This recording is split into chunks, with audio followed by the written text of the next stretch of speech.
Hello. Okay, so I'm just gonna record the second part of this video. Yeah, I know that last one got kind of cut off. I only have 10 minutes for each max for each video.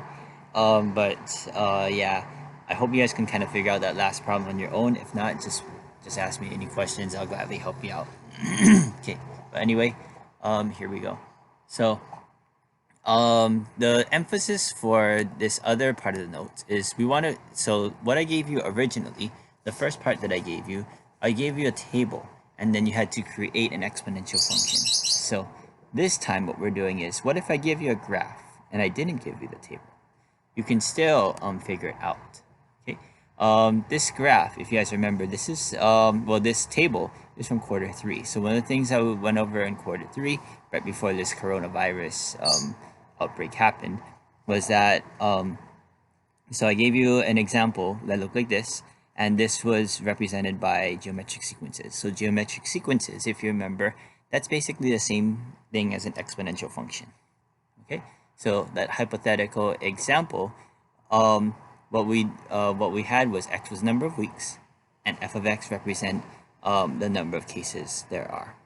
Okay, so if you look at the first 3 values on this table, the first 3 values are plotted here. We have 1 comma 2, 2 comma 14, and 3 comma 98.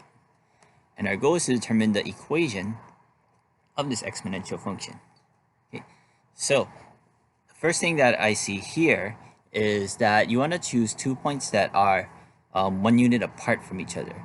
Now the reason why you want to do that is because you want to find the common ratio to get from 1 to 2 or 2 to 3. Slightly different than what you may have been used to for solving things in slope-intercept form.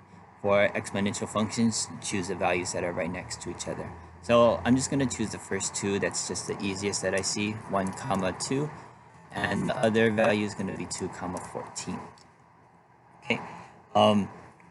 So the next step, what we need to do is we need to determine the common ratio. So in order to determine the common ratio, whoa, what happened? Okay. So what we need to do is, to determine this common ratio, we just take the second value, and divide it by the first. Second value divided by first. So 14 divided by 2. That means our common ratio is going to be 7. So in other words, each term in this table is going to be multiplied by 7. Okay? The y value. Next, we have this equation. And what we need to do for this equation is we need to solve for a. So one way that we can solve for a is we're just going to choose any point. I'm going to choose 1 comma 2. I think that's the easiest one. So I know that 1. So I know that 1 is going to be here. 2 is our output that goes here. Our common ratio is 7. Okay. So next, what we have to do is, I see that we need to solve for a. So in order to solve for a, just take 7 to the first power. 7 to the first power is 7. And we can put the a on the outside. So this on the right side here, 7 to the first power is 7 multiplied by a. Okay. Next step, in order to solve for a, we have to divide both sides by 7. So if we divide both sides by 7, then what we're going to get is we're going to get 2 divided by 7, which is our value for a. Okay, next what we need to do is we need to create our equation. So in order to create our equation here, we know that b is going to be 7. So 7 gets plugged in right here. And then we also know that a is 2 sevenths. So 2 sevenths just gets plugged into the front. And that is what our function is multiplied by. So 2 sevenths. And boom. That is our equation for the exponential function. This exponential function here. Okay. So in the notes, one of the things that I mentioned is that, remember from geometric series, you can also model it this way. So f of 1 is your term in front, r is your common ratio. If you graph both these functions on decimals, they both do the same thing. This is just a different way to represent it. Okay. Okay, so let's go over the last two examples, and then we'll just wrap up this video. Okay, so given the graph of an exponential function, create the equation that models the relationship. Okay, so what I see here is I'm just going to choose the first 2 points that I see. So 0, 1. I'm going to choose 1, 2. Okay, so next what I see we can do is we can determine the common ratio between each of these terms. So just take the second value and the y value and divide it by the first. So b is just 2 divided by 1, and that's 2. If you notice here, each of these y values are multiplied by 2. So that's one way you can determine the common ratio. Okay. Next, what we need to do is we need to consider our function. So if we want to consider our function, just choose any point. Choose any point here. I'm just going to choose the easiest one. I'm just going to choose 0, 1. If I choose 0, 1, 0 gets plugged in here. Our output, 1 gets plugged in here. Okay. Our common ratio is 2. 2 gets plugged in here. Okay. Next, if you had to solve this, 2 raised to the 0 power. So like I said, anything to the 0 power is going to be 1. So in this case, we're just left with a equals 1. Okay, so we know a equals 1 and b equals 2. So all we're doing is, in order to create our exponential function, we just plug in what we know.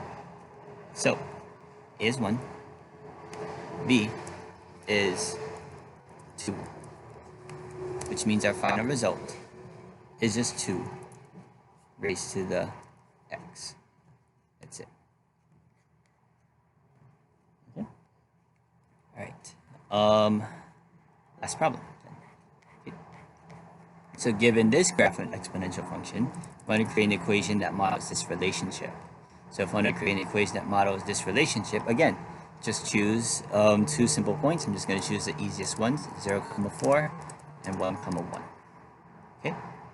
Next, what we need to do is we need to go ahead and solve for our common ratio. So our common ratio can be found by just taking the second value and dividing it by the first. So b is 1 divided by 4. Well, that can't be simplified any further, so b is just going to be 1/4. Or what that means is each of the y values are multiplied by 1/4.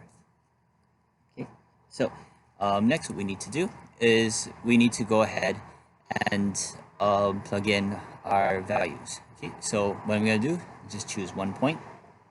Let's say I'm just going to choose the first one. That one looks easy. So I'm just going to choose 0. X is 0. So that gets plugged in there. The output y is what gets plugged in here. Okay. Now, our common ratio is 1/4. Our common ratio is 1/4. So this means that what we have in here is going to be 1/4. Okay. Now, if you guys kind of see a pattern with this, anything raised to the 0 power is going to be 1. So we just have 4 equals a. So in other words, a equals 4. Okay, so next step, last step that we need to do is we need to plug in what we know. So we know a is 4. 4 gets plugged in here. We know b is 1/4. So b, since b is 1/4, that gets plugged in here. So 1/4. And once we have that, that is our final answer. So this would represent the equation of our exponential function. Okay. And that is pretty much it. So depending on what points you choose, you can't always assume that this value is just going to be 1. It just so happened it came out that way. Try look at the first video if you're wondering. Those are some examples where the right hand side was not necessarily 1. But yeah, just let me know if you have any questions on this. And that's it. Okay, thanks. Bye.